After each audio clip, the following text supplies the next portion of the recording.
Hola la communauté, comment allez-vous? Aujourd'hui, on va parler d'un concept qu'on entend partout, surtout dans le milieu de l'entrepreneuriat et du développement personnel. On apprend plus de ses échecs que de ses réussites. Vous avez déjà dû l'entendre. C'est presque devenu une vérité universelle. Mais selon vous, est-ce que c'est vraiment le cas ou est-ce que c'est une phrase qui est juste une manière de rendre nos défaites un peu plus supportables? Parce que malgré cette phrase, on passe notre vie à courir après le succès, à collectionner les trophées et à fêter les victoires. On fête rarement un échec. On vit dans une société qui ne jure que par le podium, la première place, le sans faute. L'échec, lui, est une honte. On nous apprend à le fuir comme la peste. Et pourtant, c'est là que les leçons les plus vitales se révèlent selon certaines personnes. D'ailleurs, vous devez probablement connaître la citation de Nelson Mandela. Je ne perds jamais, soit je gagne, soit j'apprends. Le piège, c'est que beaucoup prennent l'échec comme une attaque personnelle. On ne se dit pas j'ai raté un projet, on se dit je suis un raté. Cette confusion entre ce qu'on fait et ce qu'on est bien plus fréquente que ce qu'on le croit. La peur de ressentir ça à nouveau nous rend frileux, ce qui nous pousse à éviter les risques, à rester dans notre zone de confort, où c'est vrai, on échoue moins, mais où surtout on n'apprend rien. Mais apprendre quoi du coup ? La première leçon la plus essentielle, c'est la résilience. C'est la capacité non pas à ne jamais tomber, mais à se relever à chaque fois. Psychologiquement, la résilience se construit comme un muscle. Un muscle ne devient pas plus fort au repos, il se renforce quand on le met sous tension. Les micro-déchirures de l'effort, en se réparant, le rendent plus solide. L'échec, c'est cette résistance pour notre mental. Chaque déception est un poids qu'on soulève. Au début, c'est lourd, on a l'impression qu'on va s'effondrer. Mais si on persiste, on apprend à gérer la charge. On apprend à traverser les émotions négatives sans se noyer dedans. On se découvre d'ailleurs des ressources qu'on ne soupçonnait pas. Prenez Michael Jordan, tout le monde connaît la légende. Mais qui sait qu'il a été viré de son équipe de basket dans son lycée? Il aurait pu tout laisser tomber, mais il a persévéré. Il a dit plus tard cette phrase mythique « J'ai raté plus de 9000 tirs dans ma carrière, j'ai perdu presque 300 matchs, 26 fois on m'a fait confiance pour le tir de la victoire et je l'ai raté. J'ai échoué encore et encore et c'est pourquoi je réussis. » Chaque tir raté était une leçon pour le suivant. Le succès de Jordan n'est pas arrivé malgré ses échecs, mais grâce à eux. Et ça ne s'applique pas qu'aux légendes. Pensez à votre vie. Un entretien d'embauche raté nous force à mieux préparer le suivant. Une relation qui se termine une fois la douleur passée nous en apprend énormément sur nos besoins et nous rend plus aptes à construire quelque chose de plus sain. Un examen raté nous oblige à changer complètement notre façon de travailler, etc.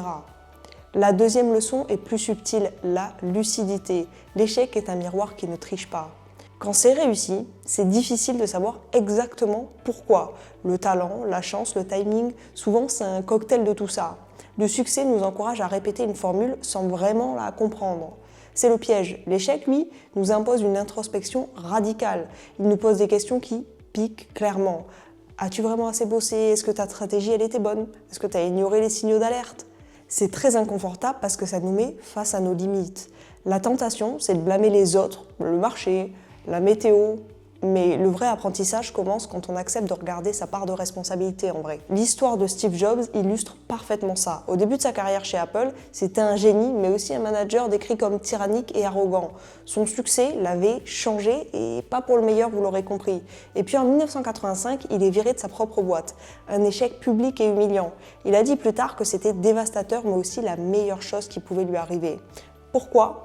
Parce que par la suite, il a créé Next et Pixar où il a dû apprendre à collaborer, à faire confiance, à être un autre genre de leader. Quand il est revenu chez Apple en 1997, le visionnaire était le même, mais l'homme avait changé. L'échec l'avait rendu plus mature et plus apte à gérer une société.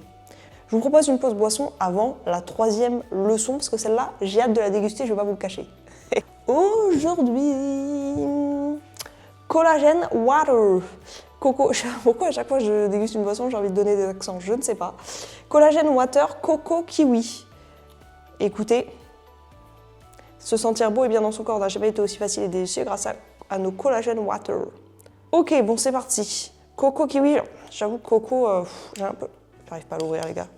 J'avoue Coco, j'ai un peu de mal parce que j'en ai tellement mangé à une époque que je suis vraiment en mode... Je suis un peu saoulée de ça maintenant. Oh, ok, ça s'est bien passé. Oula, non.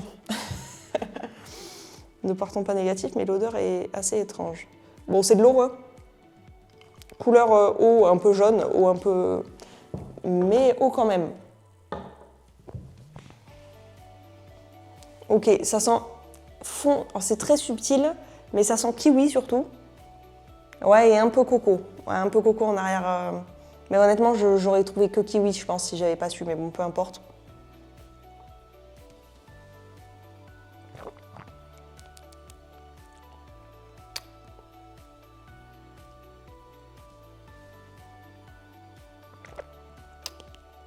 Je fais des bruits bizarres quand je déguste, vous remarquerez. Ok, bon, à voir sur la prochaine, sur la fin de la dégustation. Reprenons, parce que la troisième leçon, elle est très intéressante à mon sens.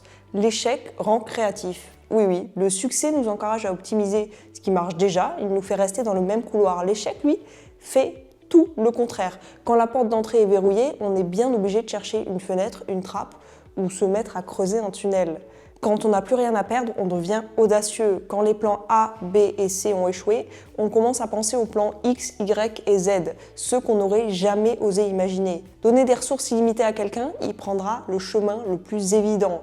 Privez-le de ressources et il deviendra forcément ingénieux. L'histoire de l'invention est souvent une longue suite d'échecs créatifs. Par exemple, Thomas Edison, c'est l'exemple parfait. On dit qu'il a testé des milliers de filaments pour son ampoule. Un journaliste lui aurait demandé ce que ça faisait d'avoir échoué 10 000 fois. Sa réponse est « Je n'ai pas échoué, j'ai simplement trouvé 10 000 solutions qui ne fonctionnent pas ». Chaque échec, c'était une donnée qui le rapprochait de la solution en fait. Plus près de nous, il y a J.K. Rowling. Son manuscrit a été refusé par une douzaine d'éditeurs et aujourd'hui, qui ne connaît pas Harry Potter? Donc la prochaine fois que vous échouerez, rappelez-vous que c'est la preuve que vous avez osé essayer, osé prendre un risque, osé sortir de votre zone de confort. Et ça, c'est déjà une victoire immense en fait. La quatrième leçon, c'est l'humilité. Attention, l'humilité, c'est pas se dévaloriser. La vraie humilité, c'est d'avoir une vision réaliste de ses forces et de ses faiblesses. C'est être ouvert à l'apprentissage. Le succès a tendance à faire gonfler l'ego. Cet excès de confiance est l'ennemi numéro 1 de la croissance. Pourquoi ? Pourquoi apprendre quand on croit déjà tout savoir? Pourquoi écouter quand on pense avoir toujours raison? L'échec nous rappelle qu'on est faillible. Il nous force à dire 3 phrases très difficiles. Je me suis trompé, j'ai besoin d'aide et je ne sais pas. Ces phrases sont la porte d'entrée vers la progression. Regardez Jack Ma, le fondateur d'Alibaba. Avant de devenir milliardaire, sa vie était une liste d'échecs. Il a raté ses examens plusieurs fois, il a postulé une trentaine de jobs, y compris chez KFC, et a été rejeté de tous. Harvard l'a refusé 10 fois, mais au lieu de le détruire, ça lui a enseigné une profonde humilité. Quand il a lancé Alibaba, il n'avait pas la prétention de tout savoir, il a su s'entourer de gens plus compétents que lui et leur faire confiance. Bon, c'est 4 leçons importantes, je pense, que donne l'échec. Maintenant, passons à la conclusion de boisson avant de finir sur mon avis. Eh bien, la conclusion boisson, sachez que je comprends le truc. D'ailleurs, il y a combien de collagène là-dedans, parce qu'ils disent collagène? Alors, nous, on est 330 ml, donc 4,7 g de protéines, fibres 0,00. Nanana. Est-ce qu'en dessous, ils mettent le collagène? Collagène hydrolysé de poisson. Donc déjà, cette boisson ne va pas convenir à beaucoup de gens. C'est un peu dommage d'utiliser ce genre de collagène, mais bon, peu importe. Arôme naturel de coco et de kiwi, jus de citron concentré. Ouais, bon.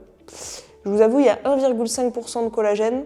Je sais pas combien ça fait sur toute la boisson, mais ça doit être ridicule. C'est quand même des boissons qui coûtent cher, donc je vois pas trop l'intérêt. Enfin, pour moi, c'est très marketing. Autant consommer du collagène en poudre, vous en aurez pour beaucoup moins cher, ou en complément, je pense. Et surtout que la boisson, c'est de l'eau pétillante. Alors, à part pour les gens qui aiment vraiment pas l'eau et qui veulent boire que des eaux un peu aromatisées, etc., je capte pas trop l'intérêt, honnêtement.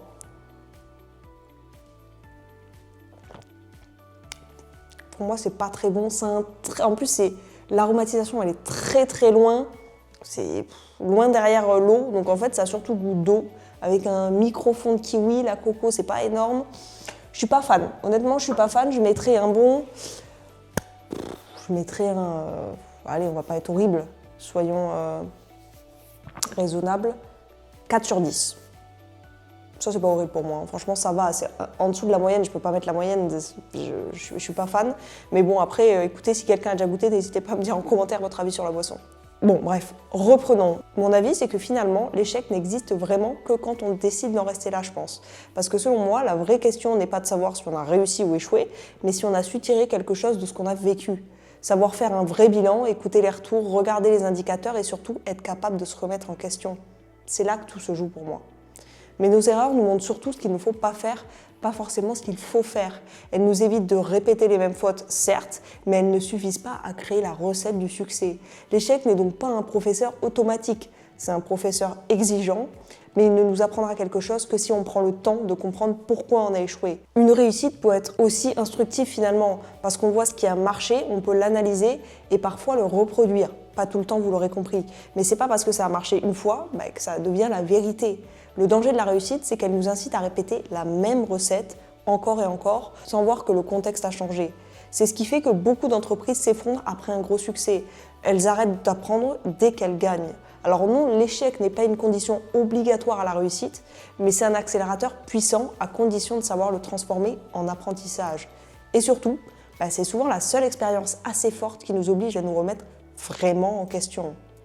Bon alors je vous laisse me dire, est-ce que vous pensez que vos échecs vous ont appris plus que vos réussites? Je suis vraiment curieuse d'avoir vos avis en commentaire. En attendant, je vous récupère pour vous dire au revoir, comme d'habitude. Et bien écoutez, on se fait de gros bisous et on se dit à dimanche prochain. Gros bisous.